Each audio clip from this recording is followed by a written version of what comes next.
Hey guys, this is Scott with Heritage Farms, Texas. Well, today I'm going to show you a little project we're working on. Spring is in the air. It's like 80 degrees here today.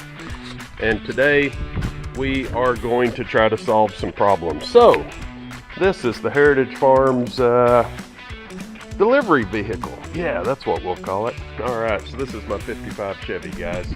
And I have to admit, I'm embarrassed to show you this. Things have been so busy. My baby hasn't ran in, golly, I guess since last year. Haven't driven it. We got to do some things to it. You can't really see it, but I mean, it's just covered in dirt and debris, and it's dusty. And the poor girl hasn't had a chance to come out. I mean, it's just got junk all over it.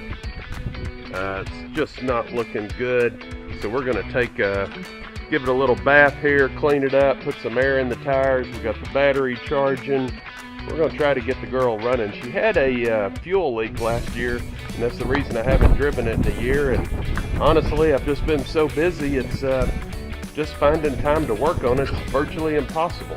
I mean, so I got to make it happen. And then here's the other project. So this is the 48 Ford Business Coupe.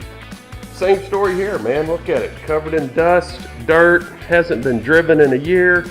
This one's got a little bit more serious problem. It's got a much older carburetor on it, and it's not running well, so really I need to take that carburetor off, replace it with a little bit more modern, newer technology, and get this one on the road. So I tell you what, man, these old cars, it's tough to keep them running, but this is the time of year when I love it, when the weather's nice, and man, there's nothing better than cruising around and going to the Sonic and picking up an ice cream or something when the weather's nice. So anyway, that's what I'm doing today. I'm gonna air the tires up, give it a spit bath, see if I can clean it up, then maybe dig into where this thing is leaking fuel at and try to fix that, because that's a dangerous problem when it's leaking fuel. It's you don't want to catch yourself or the car on fire and everything else. So we've got to get to the bottom of that. Hey, more information to follow. Okay guys, well, we got her cleaned up now. Gave her a little bath. She's looking better, making progress. We got the Krager wheels all shined up, the BF Goodrich tires, got the proper air pressure in it. Show you guys what this is. So I grew up, my dad was always restoring old cars and always had buddies around the house. That was his hobby and his passion. So when I got employed and got out of college, I came across this car up in Oklahoma, close to Tulsa, just south of Tulsa.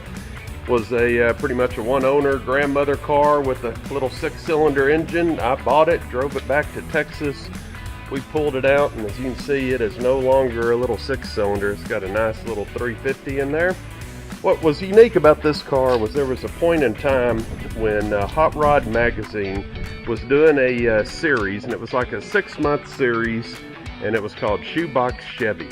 And those guys did a frame-off restoration on basically this exact same car. Well, it was just luck of fate that we happened to have this car. We were getting ready to restore it, and that Shoebox Chevy series started with Hot Rod magazine.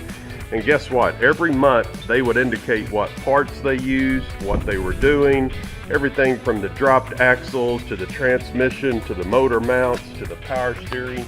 Whatever they did, we did. You can see this thing's got power steering, power brakes, got a nice little poly carburetor, double pumper on there.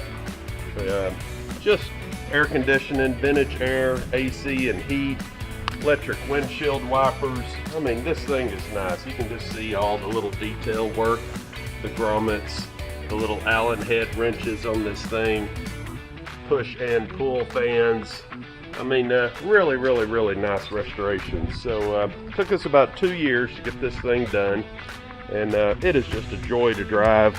Fun, fun, fun. I haven't detailed the inside yet, but we decided to keep the inside looking mostly original. You can see in here, what do we got? I've got 5,149 miles on it since the restoration's been complete, and that's been, what, 10 years? So you can tell, man, this thing hasn't been driven hardly at all. But man, big back seat. This is before airbags. This car didn't even have seat belts. The seat belts we put in here are aftermarket. But man, all the little detail, the little Chevy bow tie, little Chevy cassette. A lot of you kids may not even know what a cassette is anymore. I'm surprised it doesn't have an 8-track. We put our gauges in the glove box. That way, if you don't want it, out of sight, out of mind. Got a little B&M ratchet shifter here, which is kind of fun so that you can slap through the gears if you decide you want to do like paddle shifting. But anyway, hey, just a fun little project. You can see, to keep the motor compartment looking clean, we put the battery back in the trunk. We've got a battery disconnect. Just a nice, clean, older restoration. So we're going to try to get this thing running.